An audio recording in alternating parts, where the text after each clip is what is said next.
When I was a kid, I used to think that pork chops and karate chops were the same thing. I thought they were both pork chops. And because my grandmother thought it was cute, and because they were my favorite, she let me keep doing it. Not really a big deal. One day, before I realized fat kids are not designed to climb trees, I fell out of a tree and bruised the right side of my body.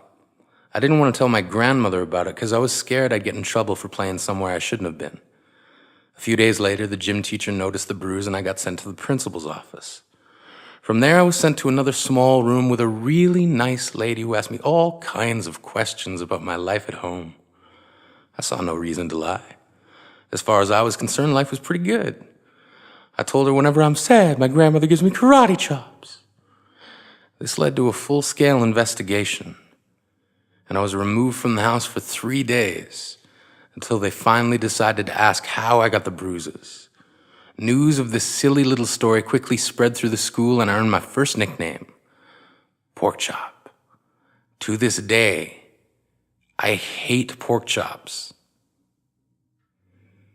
I'm not the only kid who grew up this way, surrounded by people who used to say that rhyme about sticks and stones. As if broken bones hurt more than the names we got called, and we got called them all. So we grew up believing no one would ever fall in love with us, that we'd be lonely forever, that we'd never meet someone to make us feel like the sun was something they built for us in their tool shed. So broken heartstrings bled the blues as we tried to empty ourselves so we would feel nothing. Don't tell me that hurts less than a broken bone. That an ingrown life is something surgeons can cut away, that there's no way for it to metastasize, it does. She was 8 years old. Our first day of grade 3 when she got called ugly. We both got moved to the back of class so we would stop getting bombarded by spitballs. But the school halls were a battleground where we found ourselves outnumbered day after wretched day. We used to stay inside for recess because outside was worse. Outside we'd have to rehearse running away or learn to stay still like statues, giving no clues that we were there in grade 5. They taped a sign to the front of her desk that read, "Beware of dog."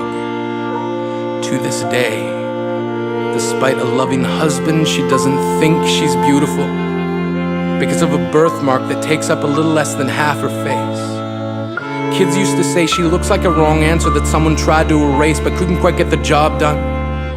And they'll never understand that she's raising 2 kids whose definition of beauty begins with the word mom.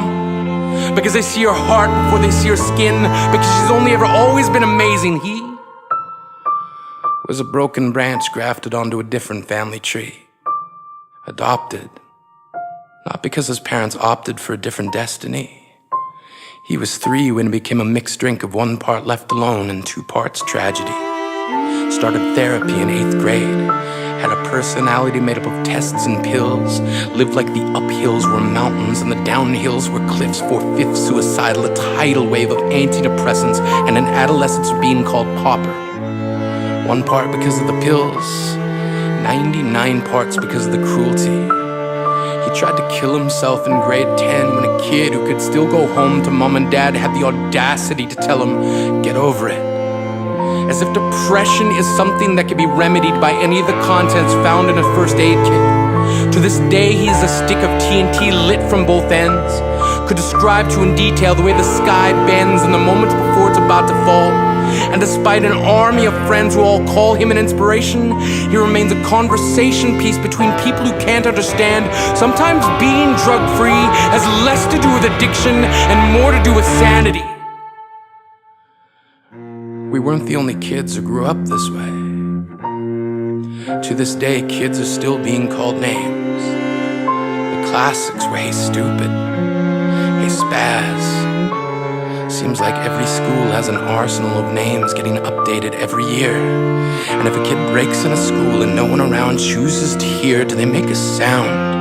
Or they're just background noise from a soundtrack stuck on repeat when people say things like kids can be cruel? Every school was a big top circus tent, and the pecking order went from acrobats to lion tamers, from clowns to carnies. All of these miles ahead of who we were freaks. lobster-clawed boys and bearded ladies, oddities juggling depression and loneliness, playing solitaire, spinning the bottle, trying to kiss the wounded parts of ourselves and heal. But at night, while the others slept, we kept walking the tightrope. It was practice, and yes, some of us fell. But I want to tell them that all of this is just debris, left over when we finally decide to smash all the things we thought we used to be. And if you can't see anything beautiful about yourself, get a better mirror. Look a little closer. Stare a little longer. Because there's something inside you that made you keep trying despite everyone who told you to quit. You built a cast around your broken heart and signed it yourself. You signed it. They were wrong. Because maybe you didn't belong to a group or a clique. Maybe they decided to pick you last for basketball or everything. Maybe you used to bring bruises and broken teeth to show and tell but never told. Because how can you hold your ground if everyone around you wants to bury you beneath it? You have to believe that they were wrong.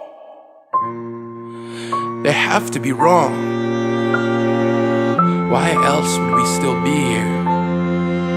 We grew up learning to cheer on the underdog because we see ourselves in them. We stem from a root planted in the belief that we are not what we were called. We are not abandoned cars stalled out and sitting empty on some highway. And if in some way we are, don't worry. We only got out to walk and get gas. We are graduating members from the class of We Made It. Not the faded echoes of voices crying out names will never hurt me. Of course, they did.